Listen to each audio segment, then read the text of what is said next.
A picture paints 1,000 words. Take this one from me. Slideshows of souvenirs in endless memories. Hi, my name is Peter Stickney. I've been collecting the stories and wisdom of senior citizens for several years.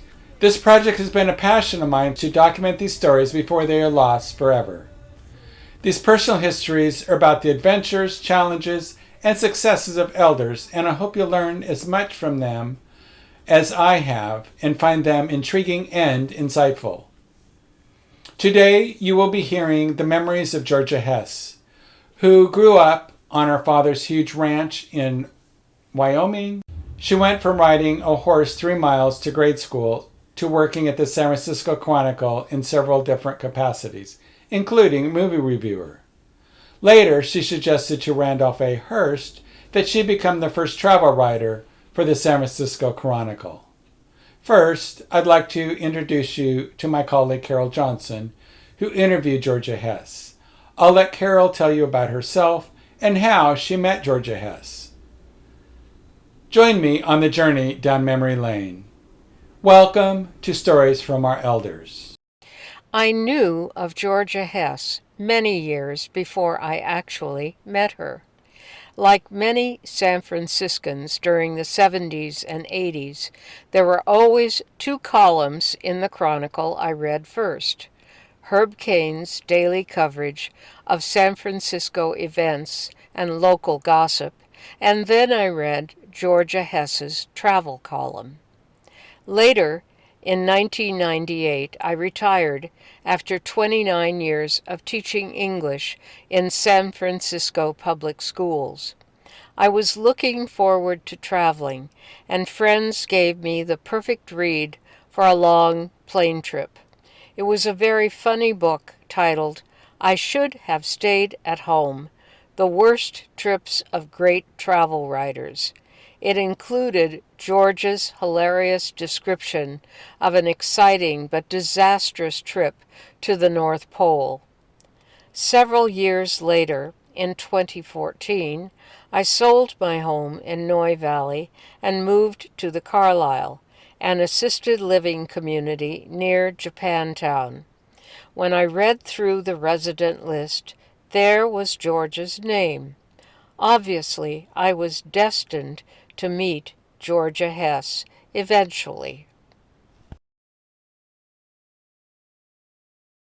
You were on a ranch, right? Yes. But how far from a town of any size? 22 miles 22 miles. from Buffalo. Buffalo, Wyoming, named after Buffalo, New York. And did you have neighbors that were sort of nearby, or were you just sort of way out 22 miles from anything? 22 miles at least from anything. How far was school for you? Well, it was 3 miles because my father kept his own school and a teacher. And there were 6 of us students in 6 different grades. And I was the youngest. And the others were children of the cowboys who lived on the ranch. Right. And I rode horseback to school. Every day? Yes. From what age? 6, and a cowboy to ride with me.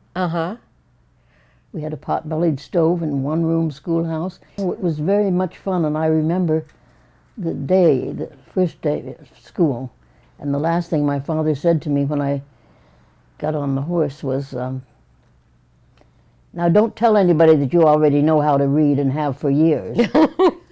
It may be that he was tired of my telling his friends that. Eventually, how did you make your way into the newspaper world? Well, I moved to San Francisco, and I was a Kelly girl.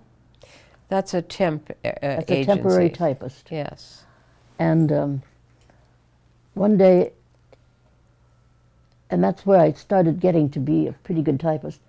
And then one day I looked down the row of people, and nobody was speaking to anybody, of course, and our hands were all in the same position.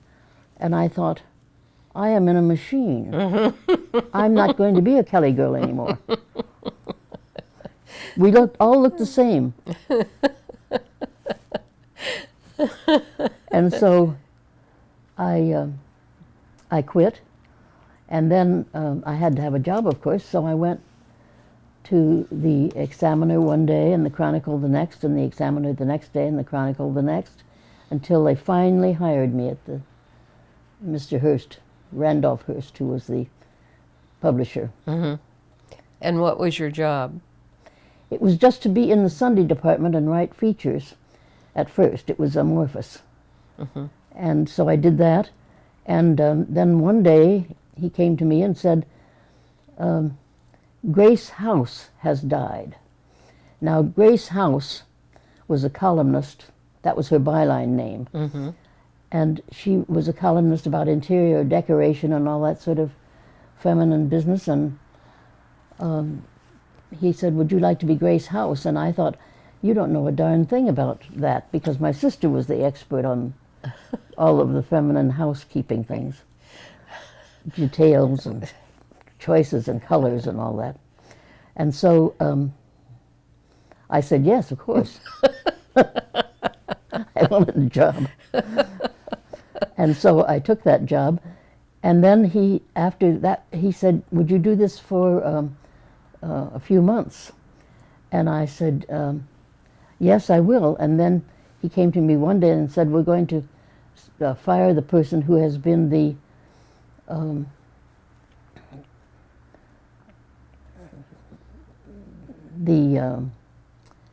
editor of, no, he didn't say editor, who lays out the TV log. I had never known what a TV log was. And he said, can you lay out a TV log? And I said, of course.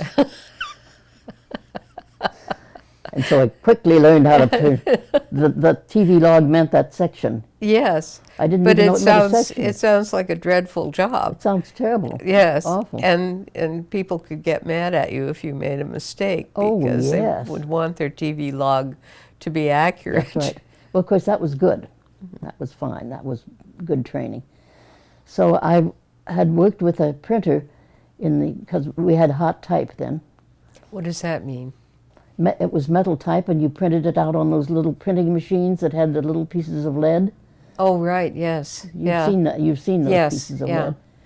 And so it was hot type, and so I had learned to read it upside down and backwards so that I wouldn't have to have a whole printed sheet to read the type, which is, of course, upside down and backwards. Right.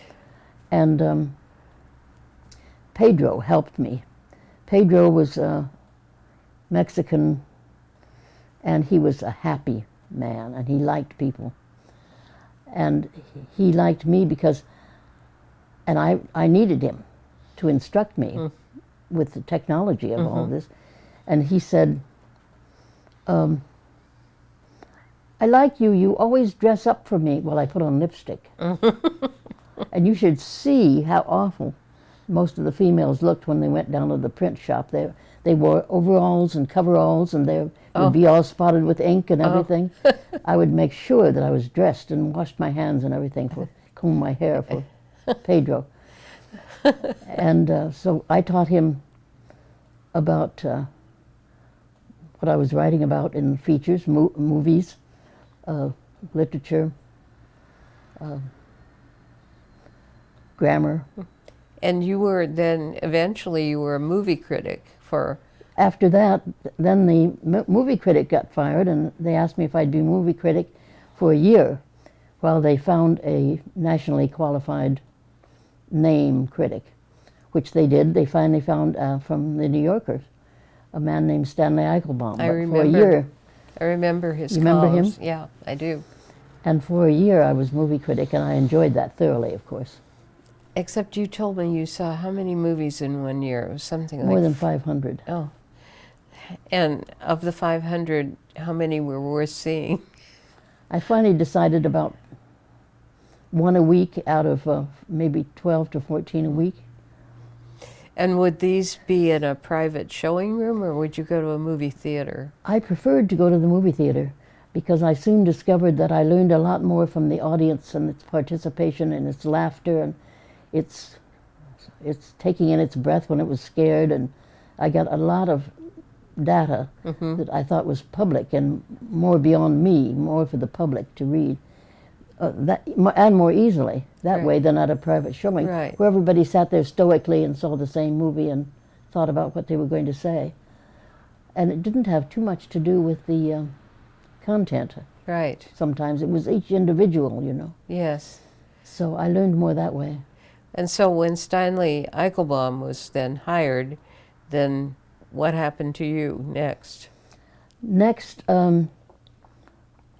it became the jet age.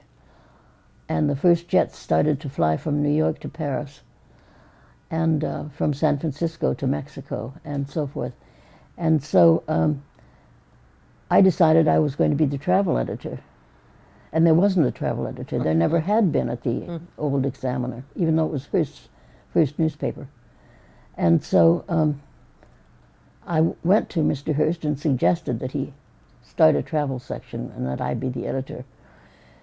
And I think he said yes after he looked into it, because he found out I'd lived overseas for a couple of years. And it was easy to find somebody like that. So. And this is what, about 1970? 58. 58. 1958, I became the travel editor. First one they'd ever had. Right. Wow, life was different back in the day. Thank you for joining Stories from Our Elders. Join us next time to hear more stories about Georgia's life and her adventures with the San Francisco Chronicle and more.